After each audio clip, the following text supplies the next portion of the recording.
Hello everybody, Dokkan here. Welcome to another Dokkan battle video. So, the game is about to enter maintenance in the next 2 hours.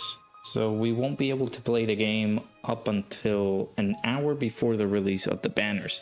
So I did want to make a should you summon video before we get into the swing of things. So we basically have this banner as a reference.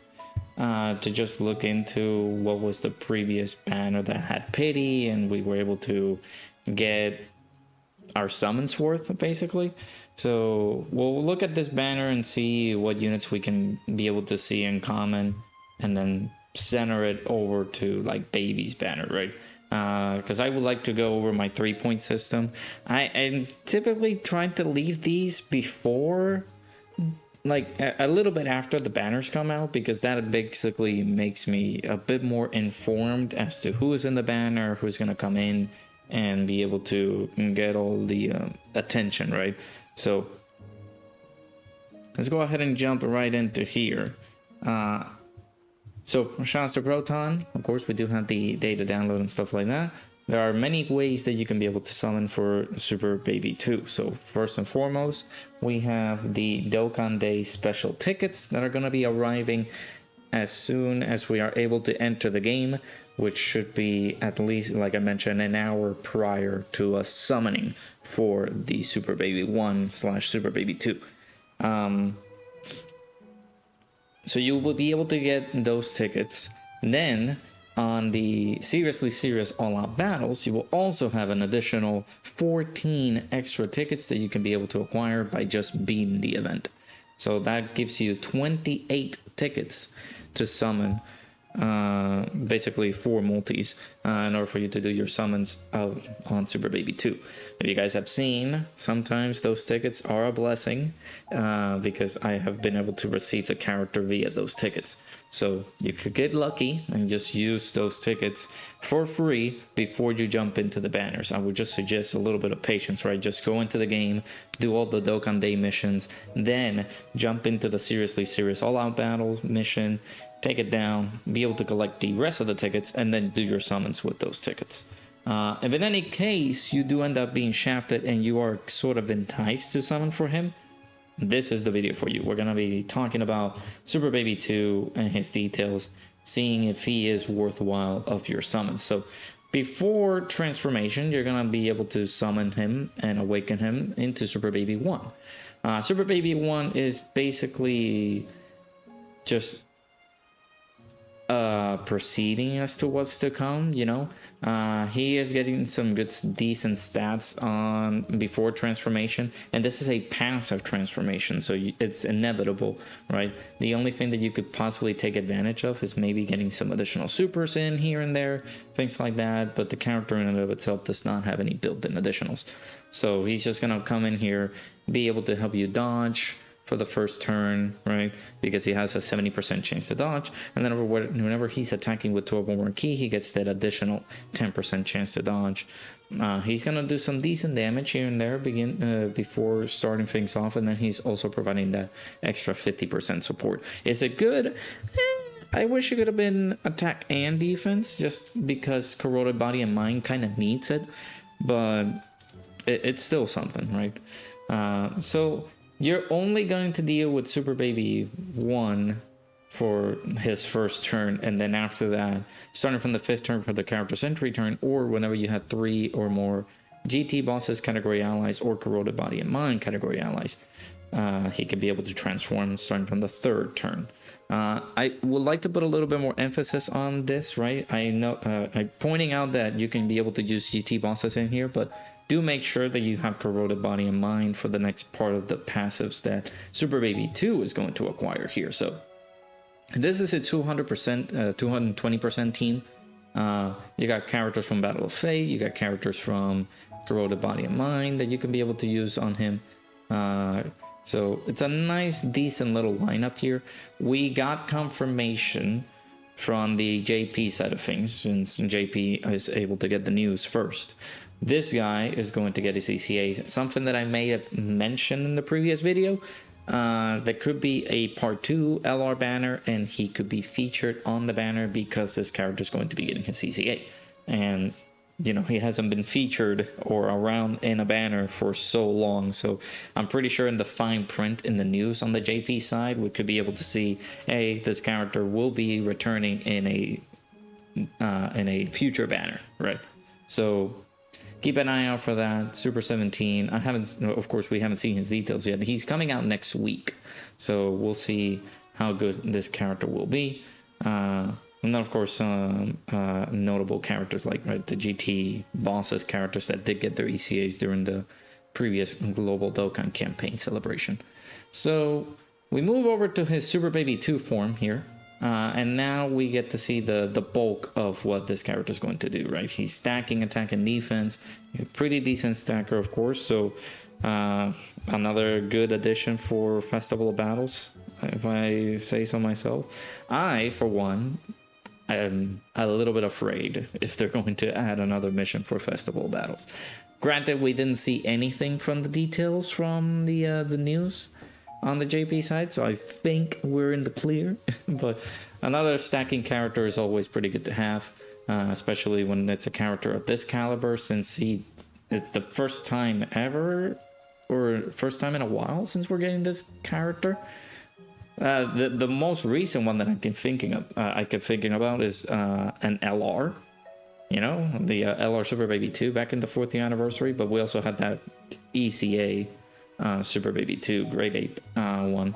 It has a nuking leader skill, which can be used on 90% of the game. So at least this one was very needed, so he can be pretty decent with the stacking ability.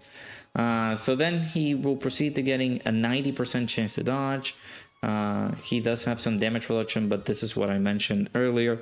You do gotta make sure that he has corroded body and mind category characters attacking in the same turn, so he can be able to get that extra 30% damage reduction and 30% chance to crit. And it seems as though if we're fighting specific enemies, we're going to be able to get additional chances of critting, which I hate, because this is a character, if you're going to have about 55%, it's good, because it's just going to guarantee crit all the time. But that means that if you're going to get him with dupes, you're going to have to build him either full additional and dodge, or full dodge and additionals on his slot. I really would have banked on him just getting some additional damage reduction if in any case we were facing some enemy, but you know, kind of make him thematic, right? He hates Goku, he hates any Earth Breath Fighters characters, so he'll be getting that extra crit chance. So he'll almost have like 90% chance to crit if everything is fulfilled. So he has a Scouter when all allies attacking the same target extreme class characters, which is very good. This is very nice to have, so that way you can be able to spot any nasty supers coming your way. And he does have a built-in additional once he goes into Super Baby 2, which is nice. It helps with the stacking. So he has that. He has the 70% chance to dodge, plus the additional 20, like just attacking with 12 or more ki. He guards. He's providing attack support for Corroded Body and Mind category allies. I'm hopeful that Corroded Body and Mind just is going to turn out to be like a decent team, but again, we'll see. I don't know. His kit looks decent. I will give him a point for that. You know, the leader skill is a little bit iffy, right? Corroded Body and Mind, Battle of Fate, and then the extra 50% to Terrifying Conqueror's Final Trump card or GT bosses. I feel like this is another help for Omega's team, which is still, I would say, one of the best teams in the game at the moment. So I would take that. But I guess the leader skill is like, you're going to run double baby. That's not gonna look super pleasant. It all depends, right? It all depends on your style, right? What would you want to get out of the character? He seems decent for mid to long-term content as well, so he's gonna be aging pretty well, I feel. And then, of course, we do have his active skill, which goes into Giant Ape Super Baby 2 or Great Ape Super Baby 2. I like to say Great Ape, I'm sorry. And then, of course, he does some pretty nice little damage on his super and then his active, getting some extra attack power there. He does get attack plus 300%, and if you calculate that with this, it's just, what, 2000% attack temporarily with his active? Gets an additional key per key speed obtained, then he guaranteed crits on his Giant Ape form. So apart from, like I mentioned, with the team composition, like the teams that you're going to run this guy in, of course, you do have the Neo Omega. You can put him into that team, or you can run him as a leader. In any case, if you do pull him, this Super 17 LR ECA, I'm hopeful that it's good, so that way we can be able to have him as a character that we can use. I think I remember that you do have to collect a lot of key. This was one of the main characters that would have so much benefit from getting the nullifications, but I feel like after this character released, that's when they started introducing them, and it's like, what a missed opportunity, man. Because they did that. If you remember the nullification that they do with the tech androids, nullifying like Key Blast supers, this is what he should have had, and he doesn't have it because it came right after he came out, man. That is so unfortunate. So I kind of wish that they do add him that, but I don't know if they're gonna do that. I don't think they will. So yeah, this is this team. We do have the Golden Frieza, who again recently ECA'd, which is good. Got Super Saiyan 4 Gogeta in there. Again, Battle of Fate as a leader skill opens the doors for him to have some extra characters to be put on his team, which are going to be pretty good. We all thought as well that this Int Majin Vegeta was going to ECA. I feel like he's going to ECA the next Saiyan Day. That was one of the half of my brain's process. Like, yeah, I think ECAing him right now will be a good deal. Maybe the next Saiyan Day will be a nice little one. And then, of course, we do have, like I mentioned before, we do have some like SSR characters from the DB story that could get an ECA, or like it could get an awakening to UR, like an ultra rare, which will be pretty cool if they do that. But I don't know if they're gonna do that. So yeah, if we take into account the previous Dokkan Festival banner that had the PD coins, of course, just keep in mind this character's banner will have 10 featured characters. So if we're imagining here, we're gonna put Super Baby 1 in here, then we're gonna put the Trunks Baby Absorb or Trunks Possessed in here. We could see any like familiar characters coming back into the banners here that could possibly help him out too. We could also see the return of the AGL Super 17, so that way they can Super ECA this character if they're going to be bringing Super ECAs into the celebration, which I hope, right? So Super 17 could be here. Maybe that's a nice little spot for him. Maybe Dokkan Fest. We did get the Golden Week characters back already, so I don't think they're gonna return. We could see the Scouter Vegeta make his return as well here. Maybe Dokkan Fest Pan, if in any case we want to ECA her as well. However, she's just Bond of Friendship and completely unrelated to Baby, but it could be cool if they ECA that Tech Pan. Maybe Path to Power Goku, because they would like to pair them up together for Bond of Friendship or something. Rose, who could come back actually? Maybe Saiyan Day Vegeta. Was he? No, he was last year's Dokkan. Yeah, maybe Kid Goku could come back. Yeah, Kid Goku could be in the spot right here. Albeit, maybe, I don't know. Because this, of course, we're going into like the full circle. This is the 9th. Is it? I actually don't remember what banner is this when they're introducing the pity coins. I don't remember the number per se, but yeah, like I'm imagining like Super Baby 2, then the side banner character. We could have Scouter Vegeta come back or Kid Goku come back. We could have Super 17 be in here. We could have Tech Pan getting her ECA. We could have maybe AGL KO or something like that. Just adding fodder in here just so the banner is not super perfect. But I'm just imagining things well, not imagining, just speculating at this point. Because we don't have a full picture as to who could be featured in these in the banner. So, but again, the format does not change. It's going to be a 10 featured banner, 10 feature unit banner, which will contain some old characters that maybe people might not like. maybe people do need some of those characters and say, oh, well, I'm gonna possibly summon for that. Whenever these types of videos, this is one of the main reasons I want to do them later on after the banner's release, so that we can come in with a grace of mind. It's like, okay, now we know who's in the banner. We don't have any speculation. We can just jump in and say, okay, yes and no. Most likely, I will give my thoughts whenever we're summoning for Super Baby 1. So I will dictate if you guys should summon on the banner or not. Depends, right? But yeah, in terms of the banner, I'm just not going to give it a point. But in terms of the units and the team that this character is going to be helping out, I feel like those are good points that this character could get. Again, Corroded Body of Mine seems that we're going to get some buffs for that team. We'll have to wait and see, but who knows? Super 17 is the only first indication that, wow, we're going to get an ECA for this character. So maybe, again, like I mentioned, Super 17, the AGL OG Dokkan Festival one, could get a Super ECA during the celebration. And we already have a confirmed character getting his ECA. But again, we do want to wait until we get to see the banner coming out. So that way we can see an extra character put in there alongside the AGL Super 17 and be like, oh, well, there you go. That's another, that's the character that's going to be getting his ECA. So we'll see. Maybe this guy, no. Like this guy already got his ECA, but this guy is going to get a Super ECA most likely.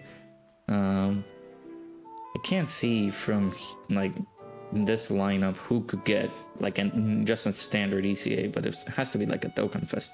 I doubt that these guys are going to get them pretty early. It'll be cool, but super early for these guys. They could be featured in the banner, actually. Just not as an ECA character, but just as a featured Dokkan Fest. Yeah, they could do that. But yeah. Alright, but that's gonna be it, of course. Like I mentioned, this banner has pity, so 10 featured characters. But if you do intend on summoning, you can be able to get the 200 pity coins and be able to acquire him. You don't necessarily have to do that many multis, depending on how many characters you have rainbowed. You can be able to trade him for those coins. You can be able to do that. But like I mentioned before, do make sure to wait until these events are out before you summon. Summon after you do your ticket summons, because again, free ticket summons, you get, imagine how lucky you can be able to get by just pulling the character off of these tickets, which many people have done. So again, just keep an eye out for that. Again, it's this period now. I'm gonna possibly try to like look back at the previous celebrations from this period all the way till New Year's, to see if there was anything hype between this and the end of the year. If in any case we're just start to save for something. I feel like we should start looking at anniversary and start saving for that. So if you do not want to summon and you want to have a reason not to summon, make sure you save for anniversary, which technically speaking is in 4 months. So right? October, November, December, January. Yeah. It's in 4 months. So make sure you just save for the anniversary if in any case you would want to look up for an excuse not to summon. But again, just do the Dokkan Day missions. Dokkan Day is gonna be coming out tonight. But again, on the global side, we're not going to be able to access Dokkan until midnight. At least my midnight. Depends on the time zone that you're in. Whether it be 3 hours prior because you're on the Pacific Standard Time, maybe 1 hour prior because you're on the Central Standard Time, 2 hours prior if you're on the Mountain Standard Time, 5 hours later if you're on the UK side, you know, and just making sure again, because like we're not going to be able to enter the game after maintenance is done. So as soon as maintenance ends, there's going to be an extra hour that we will have to wait for the banners to come out, because he's coming out at 1 a.m. In this time zone. But yeah, summon with those tickets first, and I wish you the best of luck with those tickets. And then after that, make sure you use your stones if you do wish to. I do recommend not summoning, because again, 4 months away from the anniversary, just feel like that is just going to be much better of a saving grace than summoning for somebody who is gonna be more useful with corroded body and mind characters. And judging with the meta that we have nowadays, the only team that can be helpful with that is Omega's team, and putting him on the GT bosses setup. So again, take it with a grain of salt. If you do wish to summon, I wish you the best of luck, but I recommend against it. So let me know down in the comments below what you guys think. Are you guys going to summon for Super Baby 2? Do keep in mind that if you do, make sure you use these tickets first. Get the Dokkan Day missions out of the way. Get the seriously serious all-out battle missions out of the way, so you can be able to get your summons in with those tickets first, and then if you need to use zones, use them with caution. I appreciate you guys stopping by watching this. Hopefully you guys enjoyed the video. Make sure you guys hit the like button. It supports me and supports the channel greatly. Make sure you subscribe to the channel to stay in tune for more Dokkan content. And hopefully I get to see you guys all in the next video.